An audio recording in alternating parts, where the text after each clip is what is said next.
Day, and welcome to the Federal Realty Investment Trust second quarter 2026 earnings conference call. All participants will be in listen-only mode.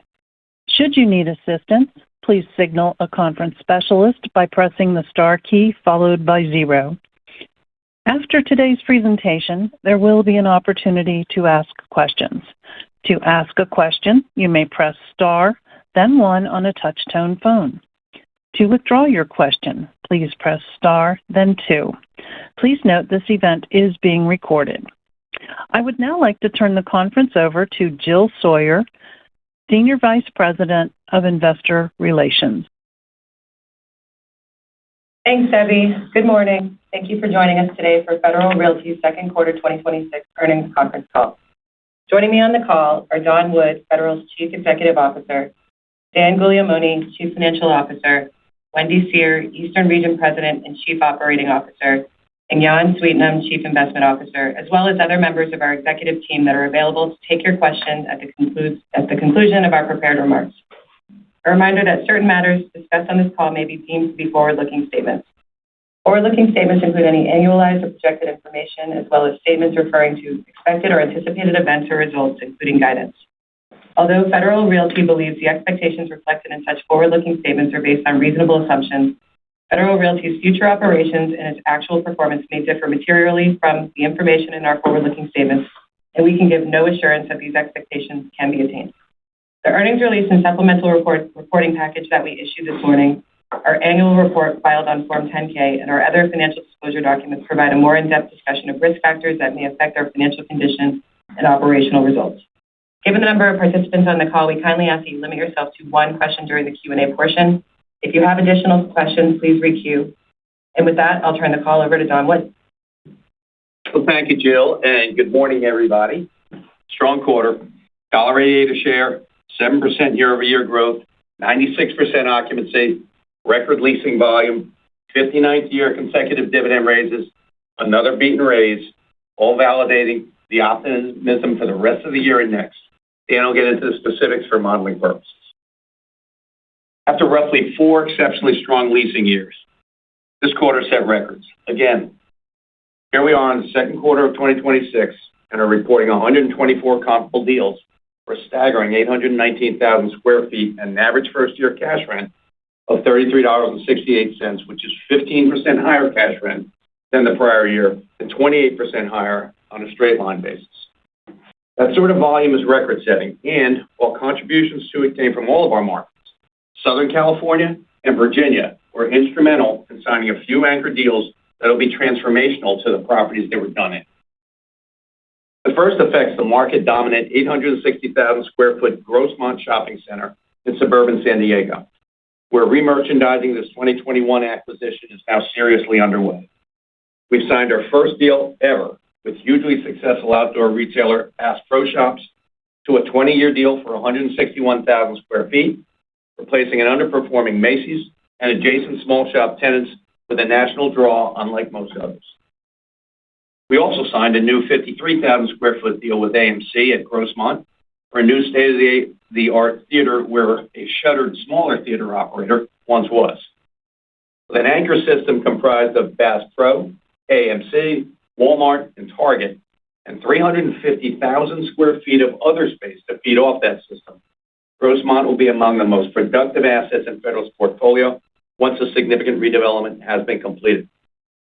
We're looking at a $56 million comprehensive redevelopment and an incremental 10% cash-on-cash yield. The second affects the market-dominant 500,000 square foot Barracks Road Shopping Center in Charlottesville, Virginia, home of the University of Virginia, where we signed a 79,000 square foot deal with Harris Teeter for an expanded flagship grocery store, and where additional important merchandising improvements that will be announced very shortly will further solidify Barracks Road as the preeminent shopping center in the market, as it has been since we bought it some 40 years ago.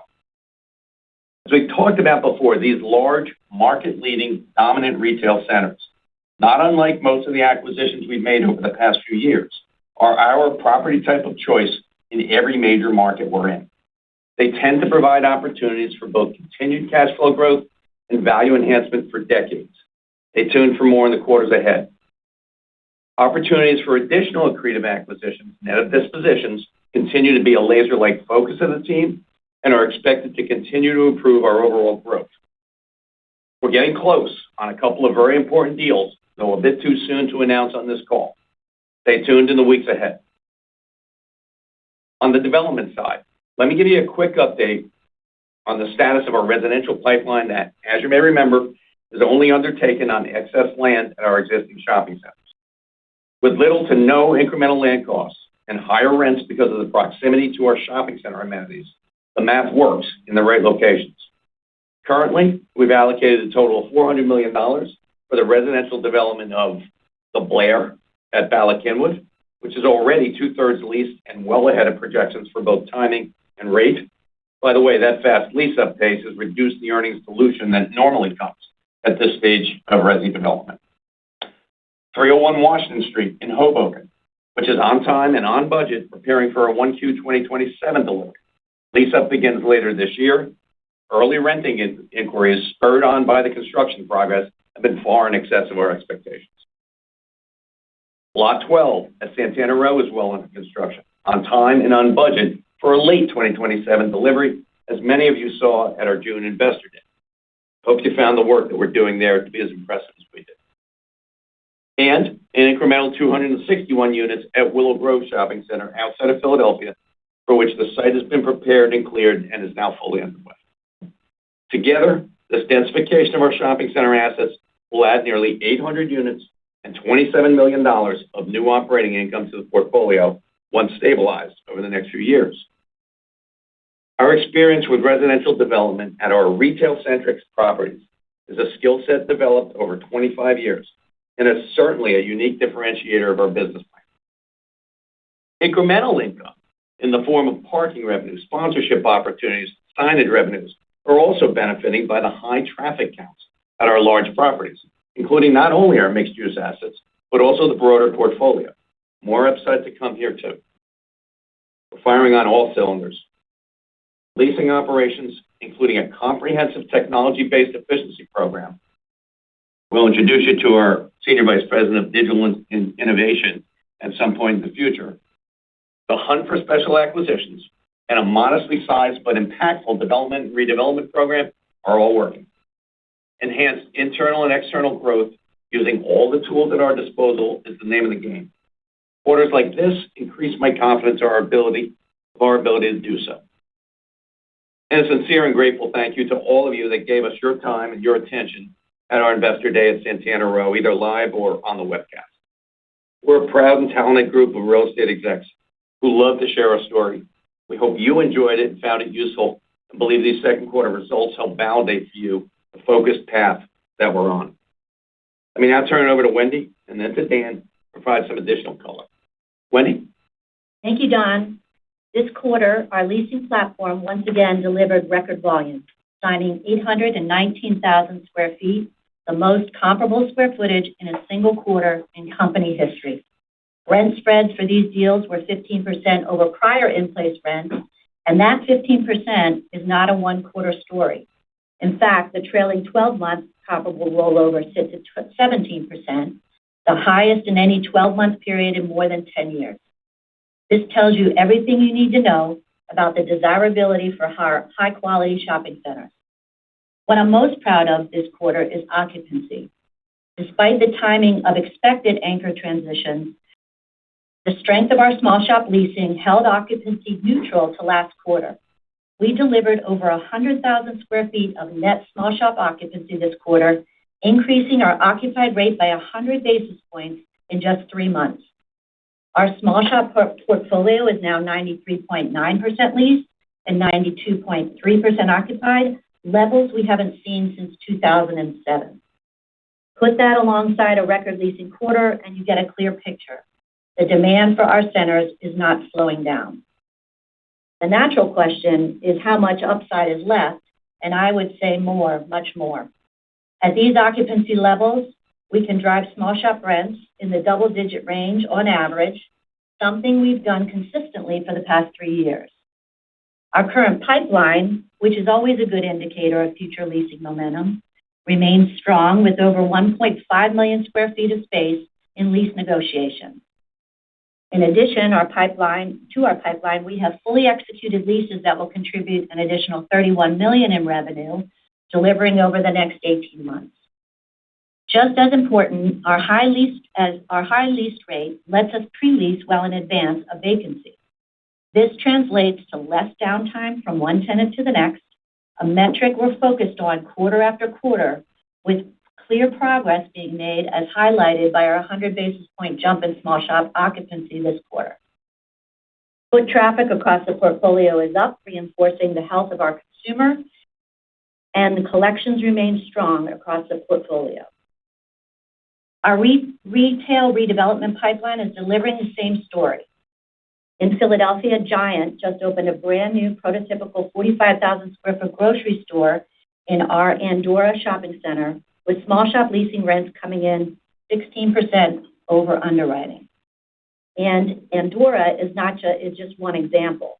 We have another half a dozen centers in various stages of reinvestment, with many more in the pipeline.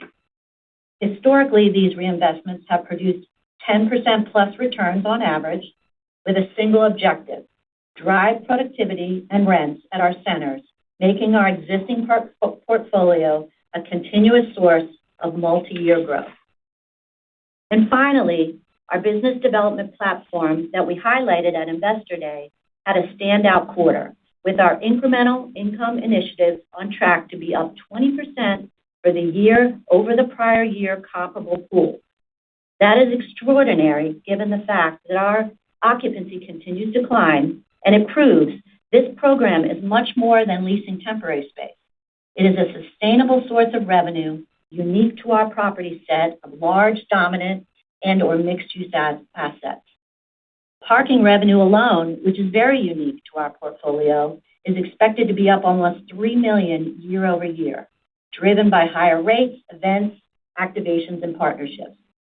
The through line across all of it is the same: dominant, durable, high-quality real estate creates value. And in this K-shaped economy, our centers are thriving. Now let me turn it over to Dan to dive into the numbers. Thank you, Wendy, and hello, everyone. Our FFO per share of $1.88 for the second quarter reflects 7% growth versus last year and highlights another exceptionally strong quarter operationally. This result came in 3 cents above the midpoint of our guidance range, highlighting a business plan that's delivering across all of its components.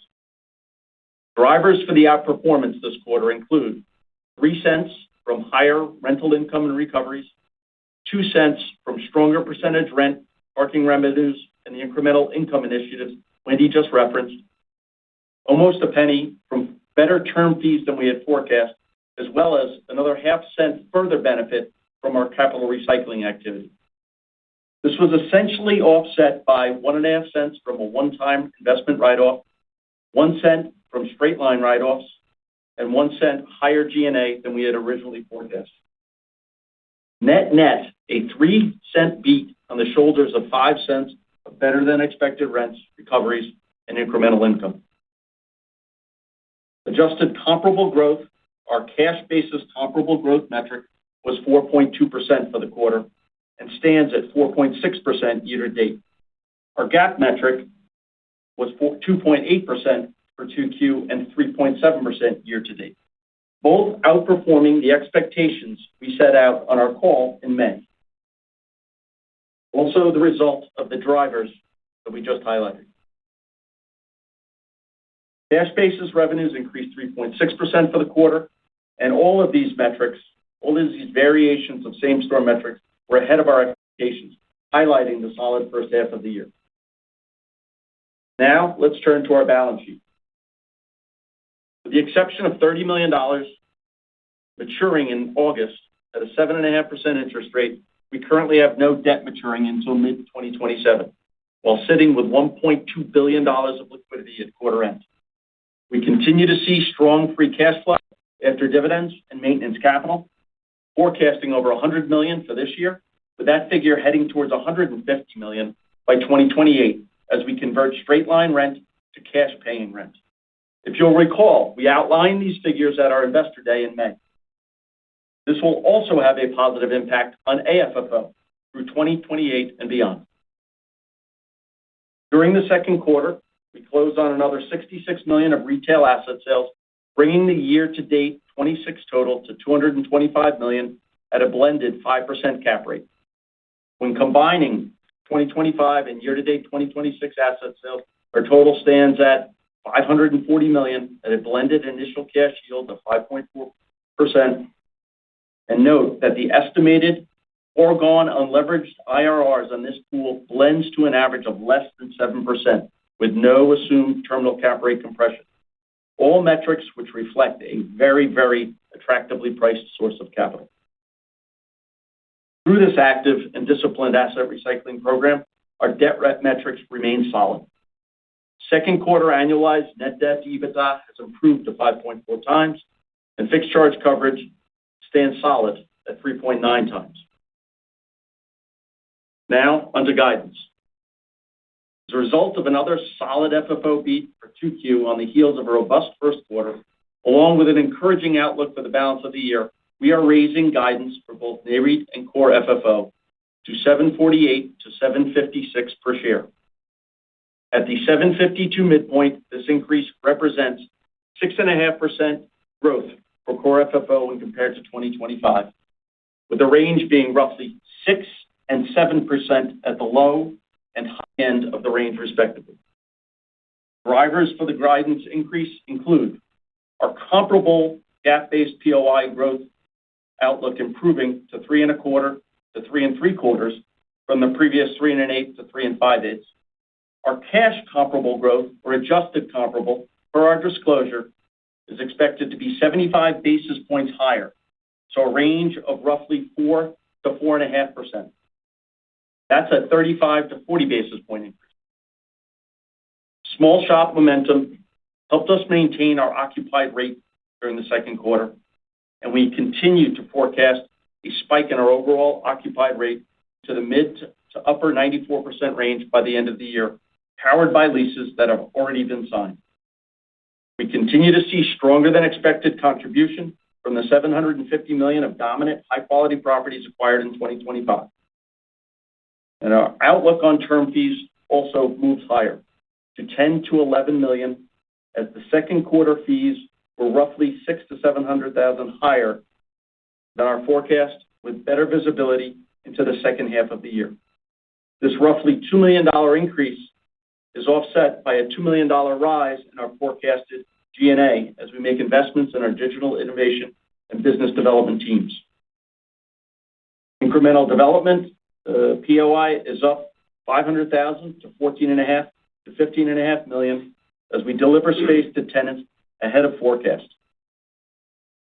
And we're keeping our credit reserve as is at 60 to 85 basis points of rental income as we effectively run near the midpoint year to date.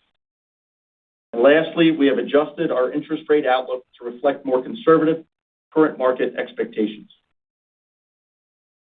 Additional guidance assumptions remain unchanged and are outlined on page 27 of the 8K.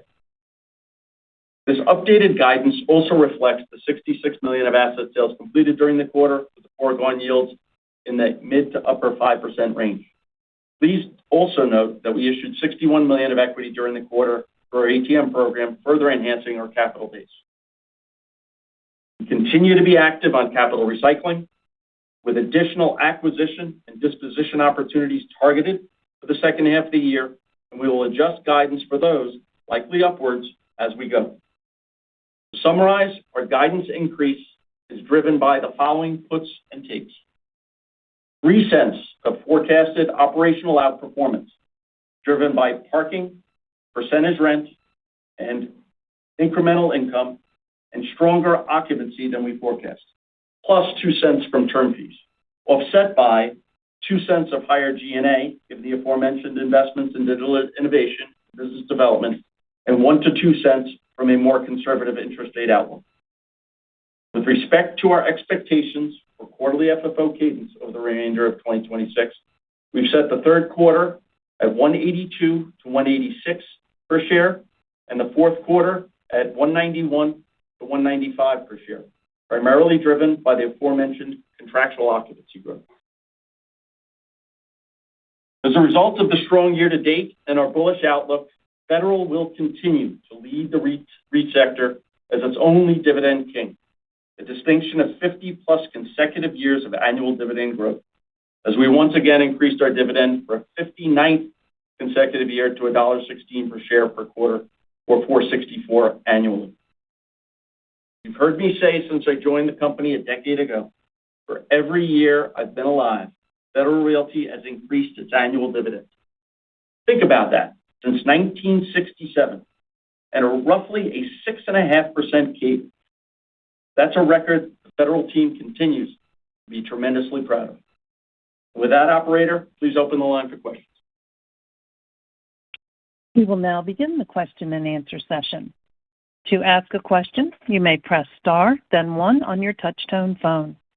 If you are using a speakerphone, please pick up your handset before pressing the keys.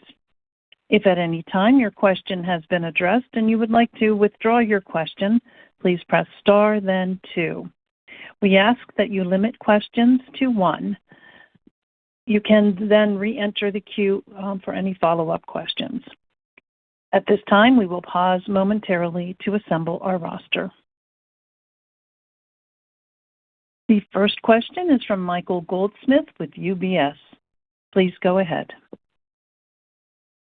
Good morning. Thanks a lot for taking my question. You had previously spoken about NOI growth accelerating in the back half of the year after the lower second quarter results.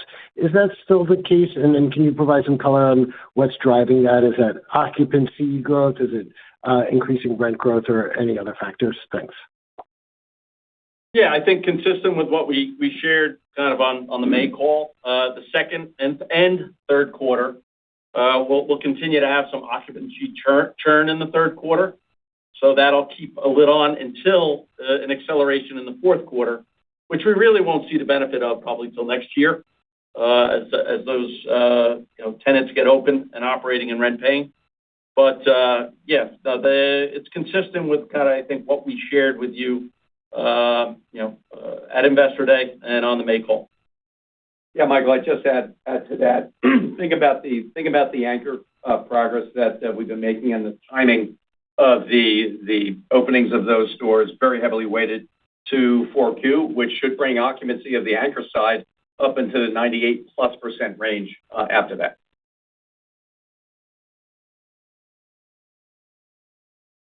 The next question is from Alexander Goldfarb with Piper Sandler. Please go ahead. Hey, morning down there. Don, the robustness of the leasing, and obviously against the economy and everything else that's in the macro, do you get a sense that all the tenants are leasing, on full offense, or do you feel like increasingly tenants are leasing because they have to, because there's not enough space left, and therefore they feel more compelled to lease? I'm just trying to understand the robustness, if it's all 100% offense for growth, or some of the tenants are increasingly feeling like they need to take the space because if they don't, there won't be anything left for them, out, as space dwindles. Yeah, I think that's a great question, Alex. And as usual, the answer is a balance of both. And it's hard to paint this big, broad brush of the reason people lease, what they're trying to do. Clearly, in large measure, business plans are long-term in nature, expansion plans are long-term in nature, and accordingly, the offensive nature of growing your portfolio is the driver. Having said that, it's no secret to anybody that because there's been no new supply that's been added over the last 15 or 20 years at this point, that making sure that retailers are in the places they need to be, and that does include anytime a great piece of real estate comes available, there is always ample demand for that space. And so I don't know if you define that as defensive or you define that as part of the offensive strategy of the company. I personally don't care. It's about making sure great space is that the demand for that space exists and exceeds the supply. That is the case. It's been the case, and everything we see suggests that should continue to be the case. So offense is the real answer to your question. The next question is from Haendel St. Juste with Mizuho. Please go ahead. Thank you. Close enough. But good morning. Hey, Don. So I wanted to ask you about acquisitions. You guys obviously have been more active the last couple of years. There's a lot more that we're hearing on the market today for various reasons. So I guess I'm curious, if you could add some color on your appetite here, kind of maybe what inning are we in kind of some of the portfolio moves you've been making and recycling some assets? Are you seeing more deals that are passing your screening? And maybe some color on target returns and if equity could play a role here. Thanks. Yeah, no, it's a great question. It's a great question. I'd love to turn that over to Jan Sweetnam to make sure that you get a fulsome answer to that question.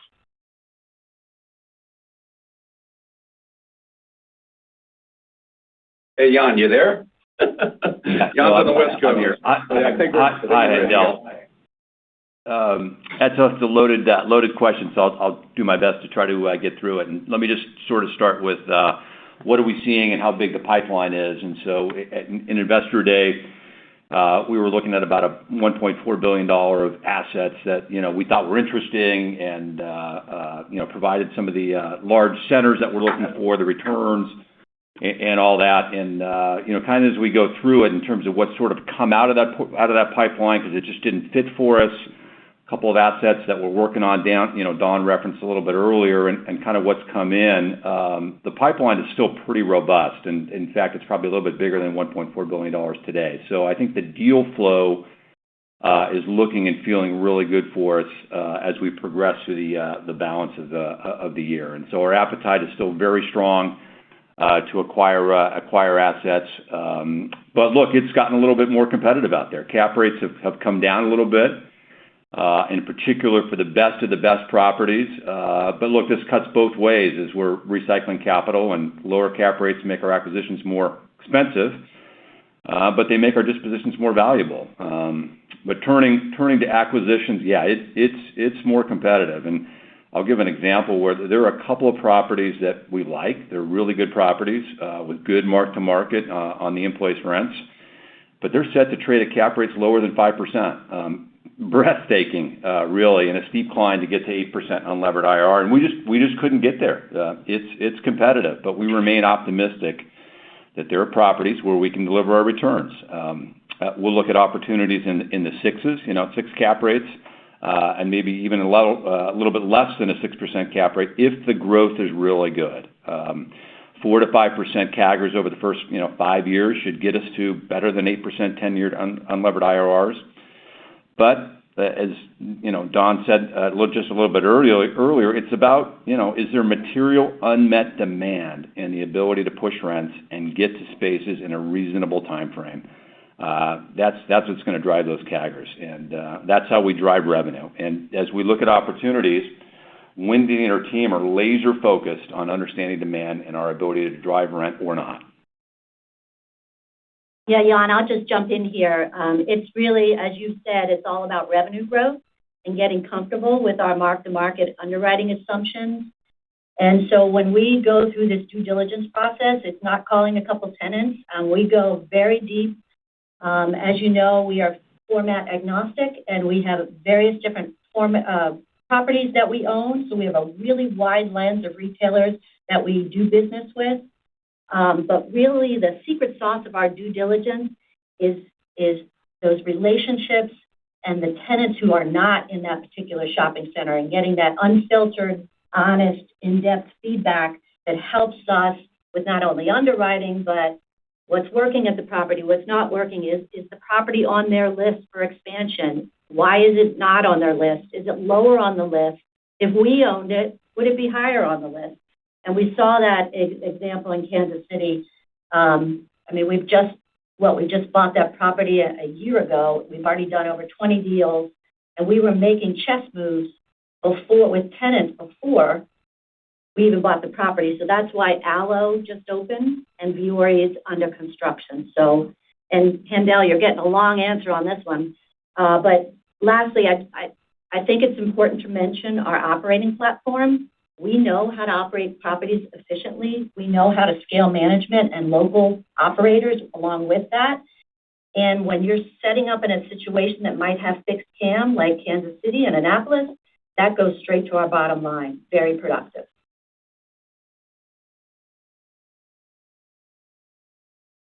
The next question is from Greg McGinnis with Scotiabank. Please go ahead.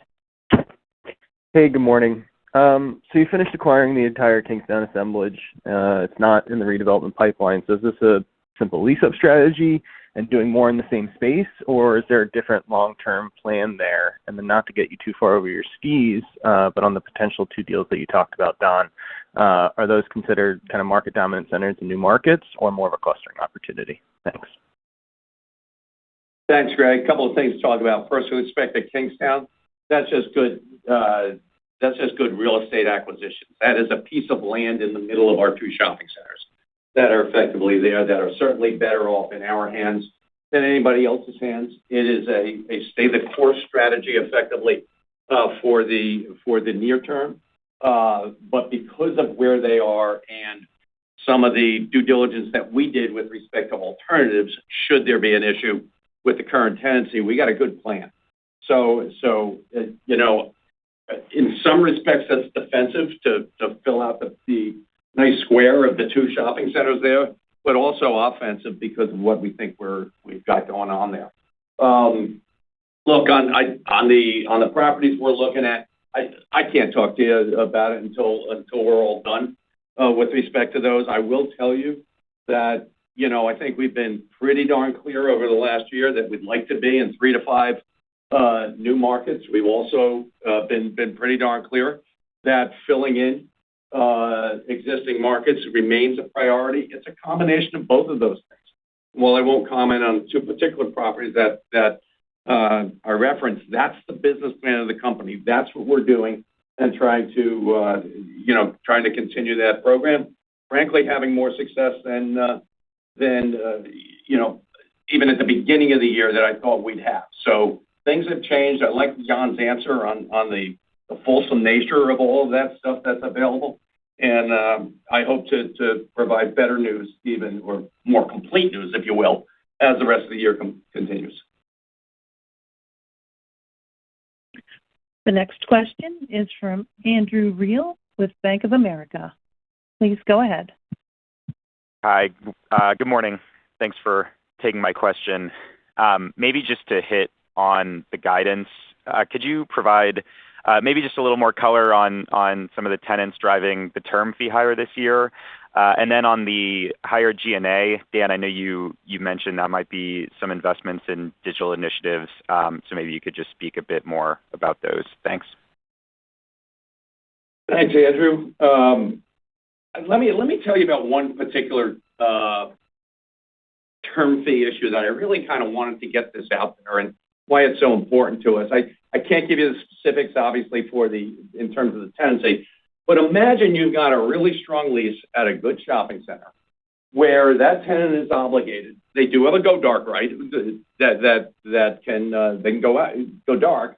They have an obligation to pay rent forever, and it's a very important component, obviously, to the long-term lease. They are paying rent and continue to pay rent regularly. However, when you have a really good shopping center, you should be able to backfill, hopefully, with a better tenant, a tenant that does more for the shopping center, that pays at least that amount of rent and hopefully more. And so while we were accepting the ongoing rent of this particular tenant, the ability to release it, we're there.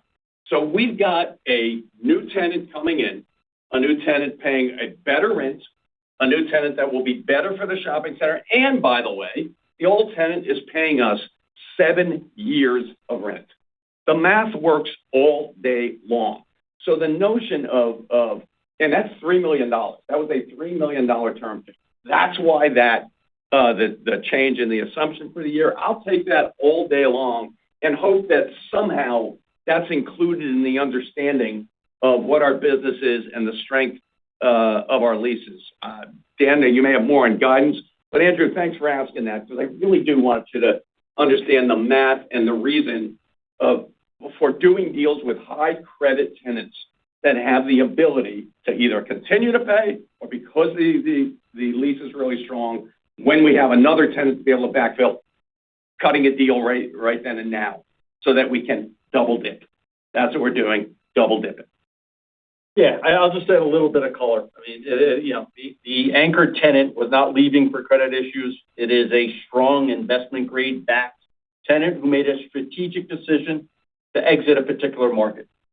Okay, and this was, as I said, not a credit issue. In fact, of our $8.6 million of term fees year to date, over 2/3 of it were from investment grade rated or investment grade backed tenants. And so with regards to guidance, we increased the guide for the year driven by $600,000 to $700,000 of beat in the second quarter. Plus, we have greater visibility into the second half of the year. And that implies roughly $1 million per quarter on average in Q3 and Q4. So you have that color for the balance of the year. G&A. And then lastly, G&A. Digital innovation.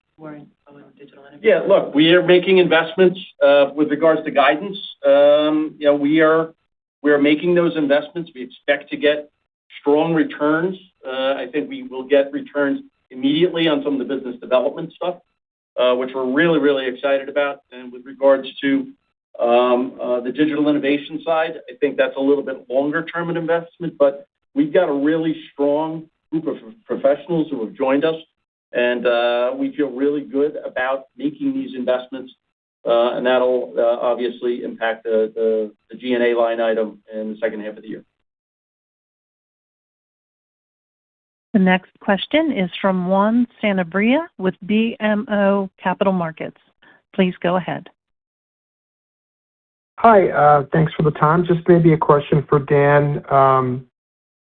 Same-store NOI implies a bit of a decel from the first half into the second half. So just curious on what's driving that, if that's how we should think about it, and maybe how the build or in-place occupancy should trend for the balance of the year as a subset of that. Yeah, just with regards to, we had indicated, I think previously, some, obviously lower numbers in the second and third quarter and a stronger first quarter, which you saw, and a stronger fourth quarter. So you should expect in the low twos on our GAAP-based metric for comparable, and probably in kind of the low four-ish range. So a blended in the low threes, and that should, that gets us into kind of the low threes in the second half of the year. That's what it implies. Hopefully we can do better than that. And then the second piece was? Please don't. Yeah. Same thing. I mean, that's really, occupancy is driving a lot of that, and getting tenants open. And we'll see kind of a nice resurgence in the fourth quarter on that comparable metric, and feel good about the comparable metric entering 2027. The next question is from Jamie Feldman with Wells Fargo. Please go ahead. Hi, thank you. You've got Connor on with Jamie. Can you talk about where yields are today on your entitled multifamily pipeline? How we should think about potential start activity over the next 12 to 24 months, and which locations are closest to penciling? Yeah, Jamie, I can do that a little bit. So we've got, what we'd love to be able to do is on a cash-on-cash basis, be in the mid-sixes to 7 or so on the residential stuff that we do. If it doesn't pencil, if it's below a 6 or somewhere like that, we're just not going to do it. So when you look at where we are, what we've got opportunities for, we've got things like Pembroke in Florida, which we're getting close on seeing if we can make that one work. There's also an opportunity potentially at Assembly for one of the sites that we have. And so those two, I would say, are the closest to be in the next stage, if you will, after Willow Grove. Now, what you should remember is we've got something squared away now for 26, for 27, for 28, and effectively what will hit 29. So the notion would be in the next 12 months or so, getting that next project or 2 or 3 teed up. Those are our best guesses at the moment. The next question is from Michael Griffin with Evercore. Please go ahead. Great, thanks. Jan, I want to go back to your comments around cap rate compression and just as it relates to some of the opportunities in the expansion markets. I mean, I think if I recall correctly, both Town Center and Village Point were in the high sixes. So if you're talking about deals that you're finding now in the low sixes, that feels like a decent amount of cap rate compression over the past year. I guess, number one, is it increased competition that you're seeing for some of these more operationally complex assets, or is it just a mix of kind of the more coastal core markets that you highlighted at the Investor Day that you're targeting versus the potential expansion markets? Yeah. Hi, Michael. Good question. I think one of the overall factors is there's just so much more capital chasing retail right now, and so that's just created more competition for the supply of product that's out there, and that's just has pushed the yields down. And a lot of that capital is focused on some of the best properties that are available in the marketplace. And so I just overall, whether it's in California or whether it's in Kansas City, there's probably more competition today than there used to be. So that's on the one hand. On the other hand, what we've seen by owning Kansas City, by owning Village Point in Omaha, and really spending so much more time and energy over the last couple of years, in the last 12 months, in the last 6 months, underwriting these assets and really talking to these retailers and seeing the performance that we have delivered and we can deliver, it feels like even though the yields are a little bit lower going in, we can still drive the 8% or better IRRs. We can drive the growth out there. So from sort of our perspective, even though the yields are lower, it feels sort of neutral in our ability to execute, if that makes sense. Griff, let me just add a couple of things to that, because as I'm listening to the conversation and listening to your question, one of the things that comes to mind here is the type of stuff we look for is really unique.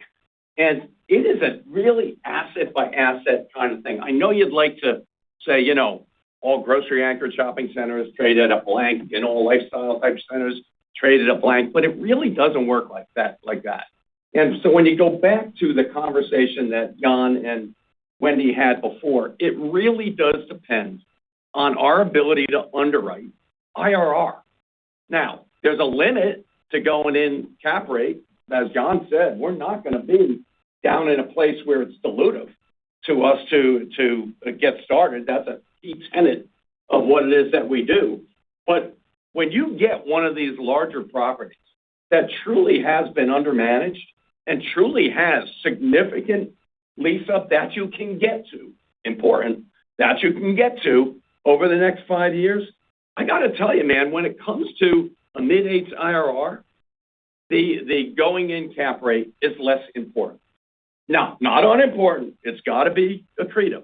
But these are specialty assets. These are the biggest, best assets in the communities that we're talking about there. And it's an important distinction. So, the notion of saying, well, it's 50 basis points tighter or 75 or 25 or whatever it is a broad comment and not necessarily untrue, but it's on a very small sample size of the type of assets. And those type of assets are very much dependent upon what the underwriting is going to look like over the next 5 years. I hope that's helpful, kind of putting that in perspective. These aren't generally $20 million, $30 million, 100,000 square foot shopping centers that are pretty generic. The next question is from Floris van Dijkum with Ladenburg. Please go ahead. Hey, thanks. I note you have the $200 million mortgage coming due on Bethesda Row, I think next year. You have an option to extend that. Is that also potentially an asset you could sell a JV interest in? And can you maybe talk about your thought process potentially of partially monetizing an asset like that that has less expansion possibilities, or is there enough growth in your view that you want to keep 100% interest in assets like that? Thanks, Floris. That's a great question. When we look at how we fund our business plan, it's pretty cool to have a lot of different options. And frankly, more options than most other companies have. One of those things, as you just pointed out, are assets that are very important to the company, where we've done some pretty darn good work over a lot of years, for which we do not want to lose control, importantly, of that, but could be a source of very low cost of capital. We need to look at that. And while the notion of wholesale joint ventures on the big stuff and blah blah blah, that's not going to happen. Sharpshooting as part of the overall capital structure and capital plan, that's pretty cool. It's a pretty cool opportunity. So yes, we will be looking at that in the coming months and years, as an incremental tool to be able to expand the business plan.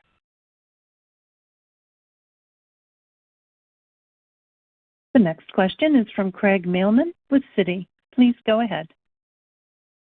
Hey, good morning, everyone. Just want to go back to just bigger picture on the acquisition side of things. I mean, institutional capital just continues to push cap rates down in a space where, rent growth or the ability to push tenants has been a little bit more elusive given fragmented ownership and the importance of some of the anchors. I mean, when you're talking to brokers and they're underwriting some of these newer capital sources, are these compressing cap rates in a pretty sticky interest rate environment indicative of just a view that rent growth is going to accelerate across the space, or is it a hedge on inflation, or just a byproduct of more accessible capital markets on the debt side? Just trying to get a sense of how anyone's making these numbers pencil on an IRR basis, unless they're just accepting lower returns in this environment. And just maybe some thoughts on that. Yeah, you just asked a macro question to which my answer, I can't help myself. I tend to get to the micro. I get to the particular asset, the particular opportunities to grow the income stream in the asset, which I talked about. It is why that on a macro basis, to the extent, I think a number of things that you just said are really important. You remember, Craig, that really up until the last year or so, it was all about the grocery anchored shopping center and that center in a bite-sized $40-50 million kind of purchase price that served as a wonderful hedge against not only inflation, but against it was a risk-off move. And it makes all the sense in the world. We love those centers. That's great. There is no doubt that with more focus and money on the bigger stuff, that there is, in my view, a bit of a realization that larger assets that are privately held do require capital. That capital is often not spent by the ownership, whether that's institutional ownership or local ownership in some form, that a company like ours or others out there can provide outsized growth with credit. You put money into a shopping center, all money is not equal. You put money into a shopping center with better credit tenants, with better opportunity for growth in highly affluent areas, that's pretty good use of capital in there. It's always considered in the underwriting.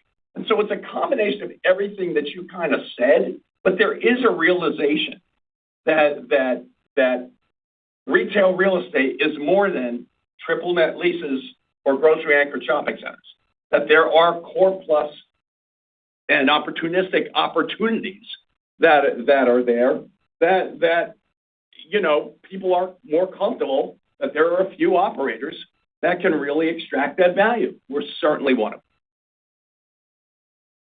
them. The next question is from Rich Hightower with Barclays. Please go ahead. Hey, good morning, guys. I guess maybe a bit of a similar line of questioning, but obviously you guys have a pretty deep menu of redevelopment projects. going on in the portfolio. And I'm wondering, just kind of given the strength and underlying trends that we've talked about on the call, does that sort of open up or maybe allow other assets in the portfolio to sort of pass the hurdle to spend that capital, maybe in a way that you weren't considering 6 months ago, a year ago? Does it change the math on that sort of expenditure as well? I think it does, Rich. I think that's a great question. It's a great observation.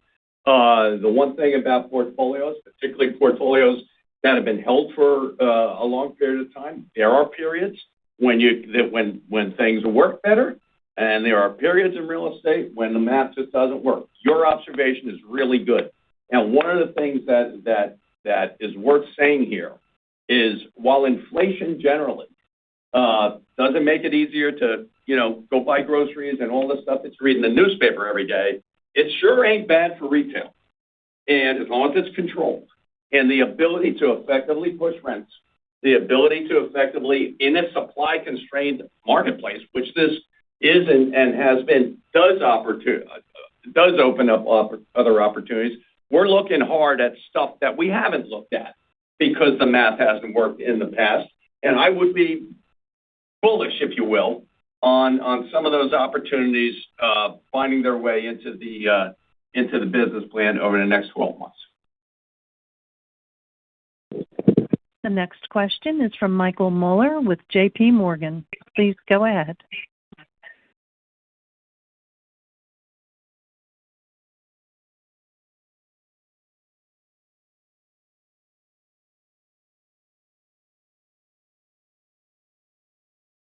Oh.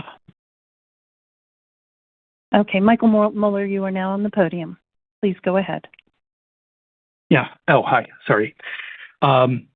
So I guess following up on the redevelopment question, how do you think the annual spend is going to trend over the next 3 to 5 years compared to where you are this year? Do you think we're closer to a material pivot to the upside? We could. This is Dan. Good question.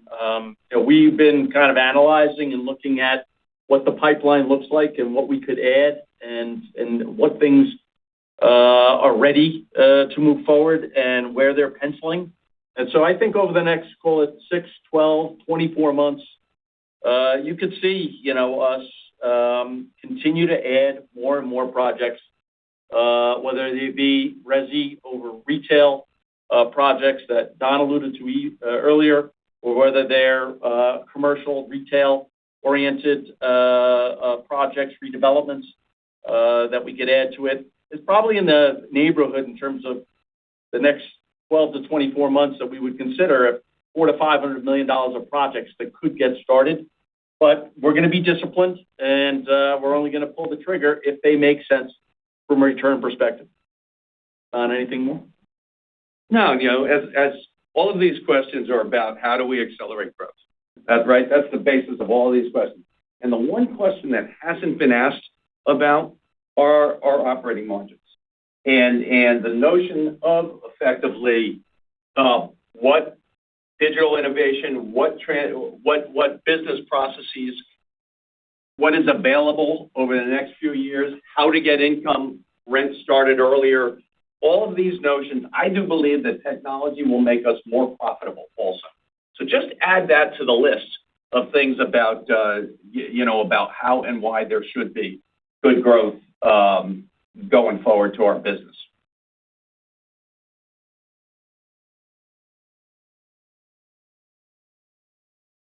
The next question is from Paulina Rojas with Green Street. Please go ahead. Good morning. You have talked about targeting properties with really specific characteristics, really high standards. What tends to be the hardest characteristic to meet? The one that makes a center good, but not really quite good enough to meet your bar. And I ask because sometimes I see properties transact in affluent pockets at materially higher cap rates that you have quoted. So I wonder what the breaking point tends to be in your case. Is it perhaps that the market is not large enough, or the lack of flexibility for densification, or something else? Good question. Start, and Wendy, you probably want to add to this. it's about the details in the leases for the property. And so when you have a property that has been fully, exploited, if you will, even if it's in an affluent area, it works as a wonderful hedge, and that's terrific from a bond perspective. But if there's not the growth available by remerchandising that or by adding a redevelopment component, if there's not, then it's going to trade at a higher cap rate. And that higher cap rate, if you look at just broadly, can be confusing. Well, why in this affluent area is this property trading at this? Well, because there's no growth. And at the end of the day, that's the single biggest thing, is where are the leases? And that's determined in that marketplace as to what the future of that marketplace looks like, and how that marketplace is creating jobs, how that marketplace is creating the ability to create growth and better merchandising. And so it's hard to put this big wide paintbrush on the issues that way, because it is a local business. That's the single biggest driver, is what are the in-place rents and what are the opportunities for changing that cash flow stream. I don't know. The position of that asset within that market. We target the best assets in those markets. And sometimes you may be looking at cap rates for an asset that is positioned as the third or fourth best asset in that market, that is not going to command the demand from tenants, that we really, really look to make sure is there and that we can underwrite. And so you'll see us pass sometimes on assets like that we just don't see long-term there being the opportunity, and that's reflected obviously in the higher cap rate.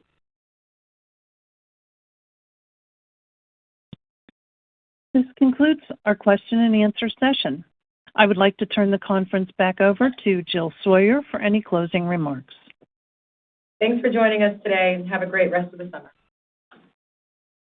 The conference has now concluded. Thank you for attending today's presentation. You may now disconnect.